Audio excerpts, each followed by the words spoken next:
one of the engines. We found the propeller hub from one of the engines. We found a section of the wing. We found lots of little pieces. We found, this is actually a piece of the fuselage that's been crunched up like an accordion.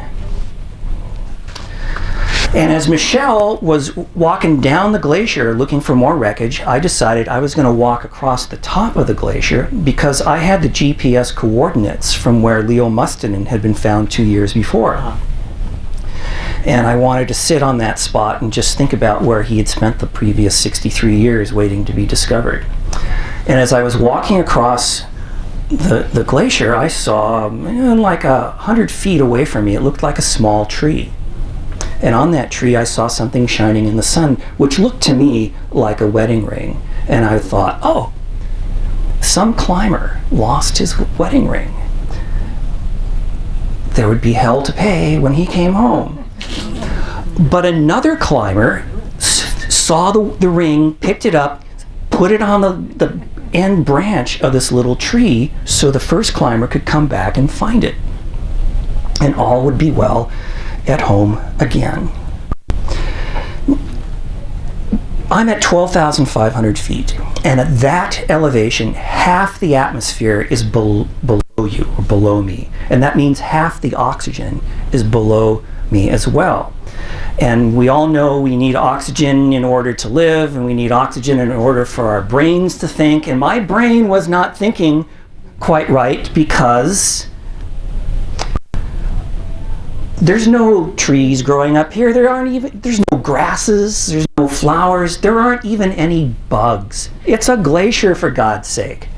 And what I realized that I was looking at was not a tree, but the remains of the second crew member. And the ring that I saw in the sun is this ring here. And 6 months, so Michelle and I reported to the Rangers what we'd found, and 6 months later, the JPAC identified the remains as this boy, Ernest Glenn Munn, known as Glenn to his family. Let me tell you something about the airplane, the Beech 18 AT-7 Navigator, because it's an unusual looking airplane. Here it is. You might notice, for those of us who are accustomed to looking at airplanes today, modern airplanes, there's a few things that look out of place.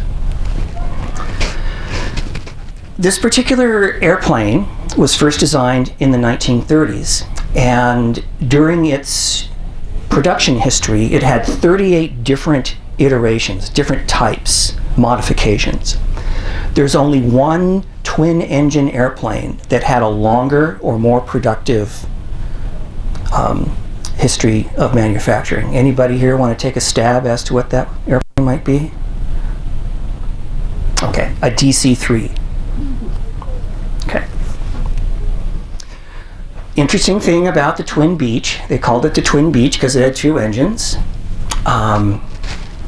which were very unusual in the 1930s. It also had twin tails. And the reason they had twin tails is because airplane designers were so unsure of twin-engine airplanes in the 1930s when these things were being designed and built. They kept fretting over, well, what if one of the engines quits? How are you going to be able to steer the airplane? So they made sure that each engine had its own rudder. It also, because it was designed for navigation training, it had a celestial dome at the top. Here's a different kind of celestial dome. So that the navigator training students would stand on a box and they would poke their heads up into this celestial dome, and using a octant, they could take star sightings, just like ocean mariners had done for hundreds and hundreds of years. Mariners used a sextant, which divided the sky up into 6 parts. The guys on the airplanes used an octant, which divided the sky up into 8 parts. Inside the airplane, there were 3 stations for the students to sit at. Remember high school where you sat at those desks, those chairs with a desk attached to it? That's what they had here. Same song, second verse. Here's another example of a Beech 18. This one is the AT-11. It's designed for people to practice being bombardiers, so it had this big glass front.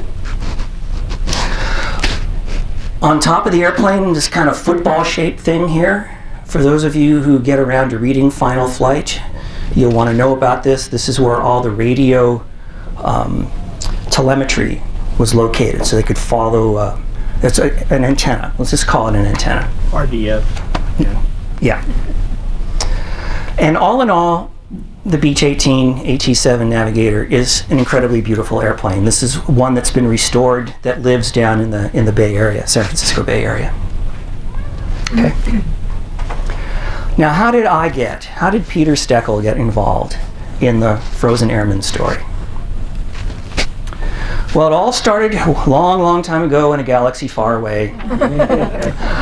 I was in Boy Scouts, and I went to a summer camp in Sequoia National Park in the Sierra Nevada mountains, and I have to say that I had never seen anything like this. Trees, 250 feet tall, as big around and bigger as this area where we're sitting. I grew up in Southern California, in Los Angeles, Smell A. I'd never seen a waterfall like this. I had never seen scenery like this or like this. It was the most beautiful place I'd ever been. When I got older and went to college, I studied botany because I wanted to know everything about botany so I could know everything about the plants of the Sierra Nevada. When I went to graduate school, I studied biology and ecology because I wanted to know everything about the biology and the ecology of the Sierra Nevada. And based on my experience, too much of the story as it was reported in the media didn't make sense. Their route, Matherfield north to Corning, how could they get so lost? If no bodies were recovered, why was there a group burial at the Golden Gate National Cemetery? How could the Frozen Airmen, that's what they were calling these guys, be found on Mendel Glacier when the wreckage, according to the official report, said they were on Darwin Glacier, which is about a quarter of a mile away? And all the television and newspaper reports from 2005 when Leo was found up to and including 2007 when Michelle and I found Glenn, all they did was muddy the water.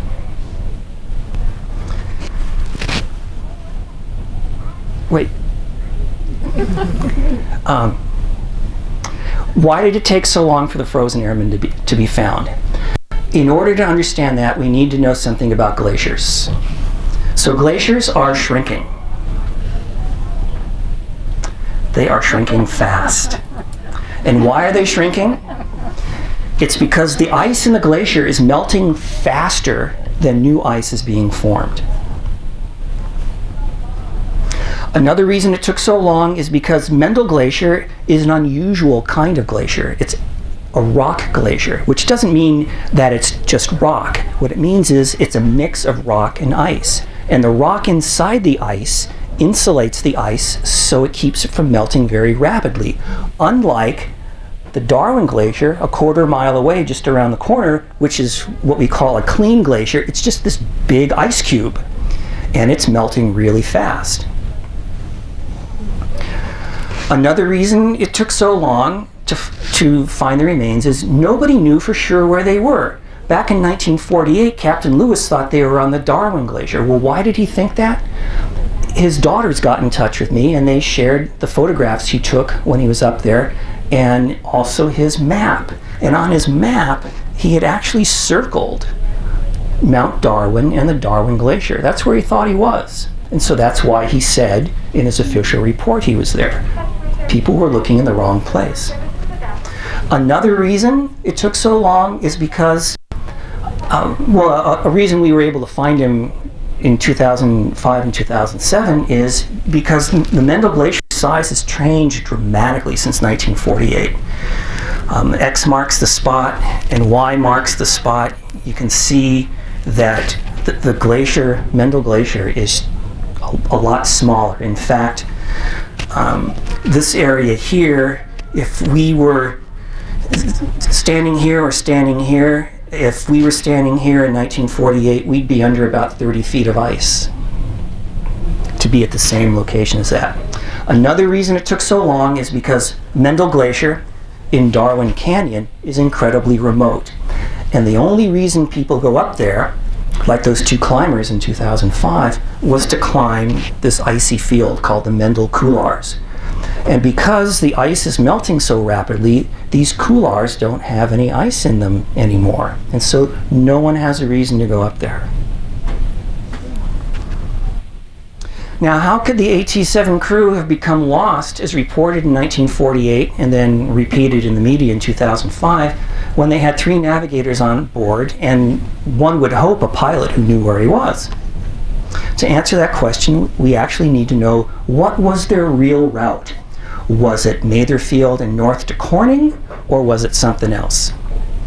My hypothesis was it was something else. And so I looked through the official accident report, and I was able to find, buried in there, a telex that said that has a weather report saying the weather was going to be kind of iffy but not terrible. It was kind of like today. But it also said their route was from Matherfield south to the town of Los Banos, then back north up to Matherfield, and then north up to Corning, and then back south to Matherfield. And here's a map. They were from Matherfield to Los Banos to Matherfield to Corning and back. So it doesn't seem too horrible. They weren't too horribly lost if they were supposed to be this far south and they were found here. Maybe they drifted off. Maybe not. It's time to talk about the boys. And like I said earlier, in the 1940s and 1930s as well, they called young men well into their 20s boys. If you like watching movies from the boys. And it doesn't sound too odd to me to hear that, but it sounds really strange because they also called women of that age group in those days girls. And so when I hear about them talking about the boys, it sounds okay, but when they talk about the girls, I keep picturing these, like 8-year-olds. But they weren't. They were in their teens and their 20s. So these boys, they grew up in the 1930s excited and thrilled by the sexiest stuff of the 1930s, and that was airplanes and airplane flight. Books like Tom Swift, movies like Hell's Angels. I'm sure if I was 16 years old and if I had the chance of meeting Jean Harlow by being a World War I pilot, I think I would do that too. Dawn Patrol with a flying in airplanes. Everybody wanted to do it. This is the pilot, Bill Gamber. I like to tell people his father was the town barber. I think you can tell. That was his high school graduation picture. He grew up in this house in a small town in western Ohio called Fayette. This is his girlfriend, his high school sweetheart, Phyllis. And Bill lettered in high school in basketball because he was tall. He also played trombone. When he went to college at Tri-State University in Angola, Indiana, he lettered in basketball. He played trombone in the school orchestra, and he was also in a fraternity back in the days when fraternities were what do you call them? Service organizations. Okay, also on board was John Mortensen. He was a first-generation American from Moscow, Idaho. His parents had immigrated from Sweden. They were farmers. Also on board was Glenn Munn. He was called the Blonde Bomber by he had 3 younger sisters, and all of his younger sisters' girlfriends called Glenn the Blonde Bomber because he was about 6'4", kind of Adonis looking, I would think. The girls in town, in the town where he grew up, were madly in love with him. The town he grew up in, called Coleraine, Ohio, in the eastern part of the state, was so small that, to paraphrase or to quote Gertrude Stein, there was no there. The only thing that made it a town was it had a post office. Like I said earlier, as all the other boys of his generation, he wanted to be a pilot. Next.